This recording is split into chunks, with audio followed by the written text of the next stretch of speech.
lamang ay sumasabak na sa gyera ang mga sundalo o mandirigma ng Moro Islamic Liberation Front bilang pagprotektaan nila sa prinsipyo ng mga Muslim at relihiyong Islam. At sa kanilang pagsugod sa malamang na kamatayan, may mga inang nangangambang maulila sa anak.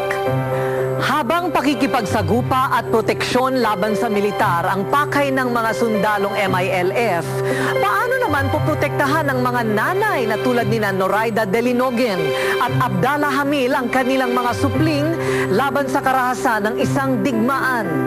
Sa buhay na matiwasay o sa hukay nga ba'y hahatid ang pagmamahal ng mga ina sa digmaan? Bilang ina ng isang MILF, matatag ang loob ko.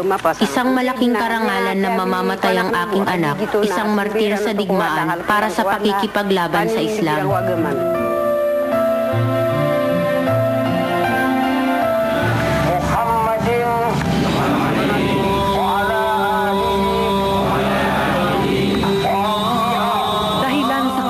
Na pagkaantala ng pagpirma ng pamahalaan sa isinusulong na MOA-AD agreement na siya umanong susi sa kapayapaan sa Mindanao,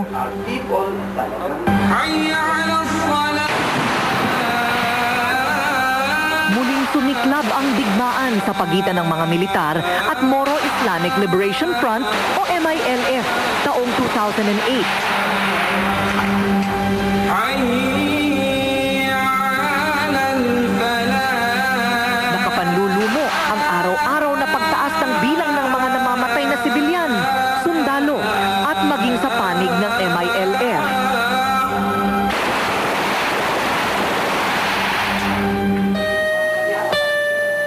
Sa likod ng madugong bakbakang ito, matyagang naghihintay noon sa kani-kanilang tahanan ng mga inang sina Noraida Delinogen at Abdallah Hamil.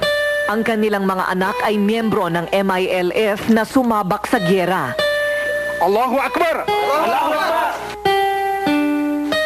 Hindi mo raw maaaninag sa kanilang muka. Nung mga oras na iyon, ang takot o pag-aalala, masaya pa nga sila sa ganitong sitwasyon. Masaya ako at kampante dahil alam kong hindi madidisgrasya ang aking anak.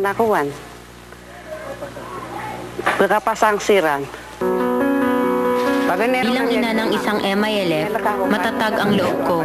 Isang malaking karangalan na mamamatay ang aking anak, isang martir sa digmaan para sa pakikipaglaban sa Islam. Dalawa sa anak ni Noraida Delinogen ay hinasa sa pakikipaglaban ng MILF. Sumanib daw ito sa grupo dahil na rin sa impluwensya ng kanyang asawa. At katulad ng isang ordinaryong ina, takot at pagtutol ang unang umiral sa kanya. Nang magpaalam sa akin ang aking mga anak na sasali sa MILF, ayoko. Takot ang naramdaman ko dahil alam ko ang peligro. Pero lumaon ay naisip ko na maring magandang disiplina din ito, lalo ng training sa kanila. Dahil baka isang araw, maka-encounter sila ng sundalo at mapalaban. Dahil ang kanilang amay, MILF, alam nila kung paano didepensa. Ang inang si Abdallah Hamil naman, 4 sa mga anak ay sumabak na rin sa MILF. Ito'y simula naman ng mamatay ang kanyang asawa. Hindi nangamba si Abdallah sa desisyon ng mga anak. Bagkus, bumilib ako sa mga anak ko. Buo sa kanila ang paninindigan na ipagpatuloy ang inumpisahan ng kanilang ama. Bagamat alam nila na kaya ng mga anak na protektahan ang sarili, hindi pa rin nawawala ang pag-aasikaso ng mga ina sa mga anak na MILF. Lalo na sa panahon na mawawalay ito ng matagal at sa kagubatan pansamantalang maninirahan. Kapag nasa bahay sila, inaalagaan ko talaga. At kapag aalis na, ako mismo naghahanda ng mga kagamitan nila para sa lamig. Mga uniform, mga gamot kung kinakailangan, at hindi nawawala syempre yung paalala.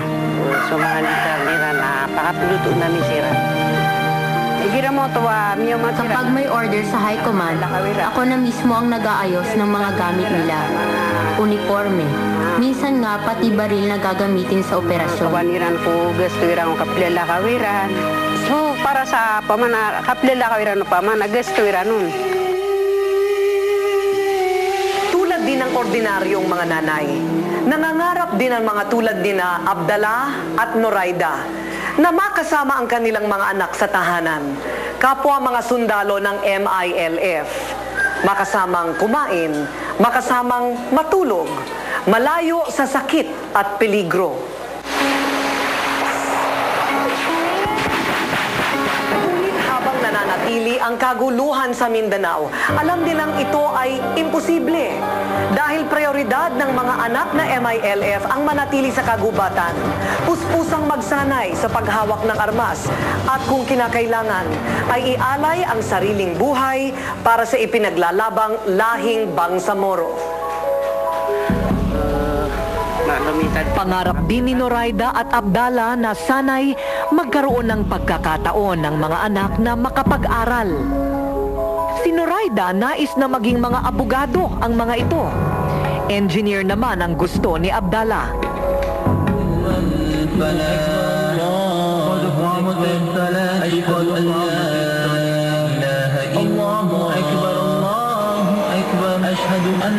Pinatapang at pinatigas na ng panahon ang damdamin ni na Noraida at Abdallah. Ayon sa kanila, ang kanilang tapang ay may hahambing nasa tapang ng kanilang mga anak na mga sundalo ng MILF. At kapag ang pamilya daw nila ang sinaktan, handa sila at hindi sila natatakot o magdadalawang isip na humawak mismo ng armas at ipaglaban ang kanilang bayan bilang mga inang mujahidin. Napakasakit nang mamatay ang aking asawa. Pero hindi dapat manaig yung hina ng loob sa Camp Abu Bakar. Katulad ng mga inang mujahidin na buong tapang na humarap noon sa Rated K dahil sa pagnanasang makatulong upang makamit ang kapayapaan sa Mindanao. Kahit silang mga ina ay isinaalang-alang na rin ang buhay.